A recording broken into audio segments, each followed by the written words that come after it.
स्थानिक स्वराज्य संस्थांच्या निवडणुकीत शिंदेंच्या शिवसेनेसोबत युती नको असे आदेश उद्धव ठाकरेंनी कार्यकर्त्यांना दिले असले तरी सिंधुदुर्गात मात्र वेगळी परिस्थिती आहे। कारण सिंधुदुर्ग जिल्ह्यातल्या कणकवली नगरपंचायत निवडणुकीमध्ये दोन्ही शिवसेना एकत्र लढण्याची शक्यता आहे। याच कणकवलीमध्ये दोन्ही राणे बंधूंचे पॅनल्स एकमेकांच्या विरोधात असण्याची सुद्धा शक्यता वर्तवण्यात येते। नेमकं काय घडतंय कणकवलीत पाहूयात एक रिपोर्ट। सिंधुदुर्ग जिल्ह्यामध्ये स्थानिक स्वराज्य संस्थांच्या निवडणुकीत ठाकरेंची शिवसेना आणि शिंदेंची शिवसेना एकत्र येण्याच्या हालचाली सुरू झाल्या आहेत। स्थानिक स्वराज्य संस्थांच्या निवडणुकीमध्ये शिंदेंच्या शिवसेनेसोबत युती नको अशा सूचना उद्धव ठाकरेंनी आपल्या पदाधिकाऱ्यांना केल्या असल्या तरी सिंधुदुर्ग जिल्हा मात्र याला अपवाद ठरण्याची शक्यता आहे। सिंधुदुर्गमध्ये दोन्ही शिवसेनेमध्ये युती झाली तर नितेश राणे विरुद्ध निलेश राणे असं चित्र निर्माण होण्याची शक्यता आहे। ठाकरेंच्या शिवसेनेचे वैभव नाईक, शिंदेंच्या शिवसेनेचे राजन तेली आणि सतीश सावंत यांच्यामध्ये गुप्त बैठक झाल्याची माहिती आहे। कणकवली नगरपंचायतीच्या निवडणुकीसाठी या बैठकीमध्ये चर्चा झाल्याची माहिती आहे। कणकवली नगरपंचायतीमध्ये नगराध्यक्ष पदासाठी ठाकरेंच्या शिवसेनेचे संदेश पारकर इच्छुक आहेत। संदेश पारकर यांच्या नावाला शिंदेंच्या शिवसेनेचा देखील पाठिंबा असल्याची माहिती आहे। कणकवली शहर विकास आघाडीच्या माध्यमातून दोन्ही शिवसेना एकत्र येण्याची शक्यता आहे।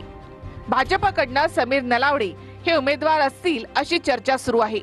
मला सांगा, अशा पद्धतीचा एक शहर विकास आघाडी म्हणून पॅटर्न तयार करण्याचा प्रयत्न केला जातोय। काय सांगाल, शिंदेंची सेना विरुद्ध उद्धव ठाकरे, शिवसेना शिंदेंची सेना आणि उद्धव ठाकरे एकत्र येण्याचा प्रयत्न होतोय सिंधुदुर्गात, काय सांगाल? No comments. आणि मला सांगा आणखी एक की तुम्ही त्यासाठी नगराध्यक्ष पदाचे उमेदवार म्हणून तुम्हाला प्रमोट केलं जाणार आहे? No comments.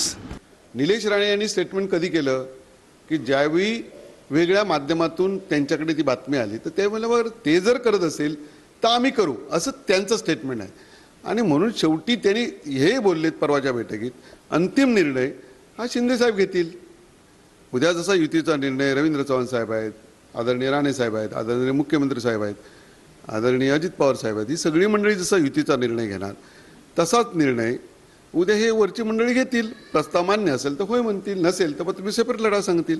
हा प्रश्न त्यांचा आहे। सिंधुदुर्ग जिल्ह्यामध्ये नगर परिषद आणि नगरपंचायतीच्या निवडणुका स्वबळावर लढण्याची घोषणा भाजपने केली। पालकमंत्री नितेश राणे युतीसाठी इच्छुक नसल्यामुळेच स्थानिक निवडणुकीमध्ये युती झाली नाही असं वक्तव्य दीपक केसरकर यांनी केलंय।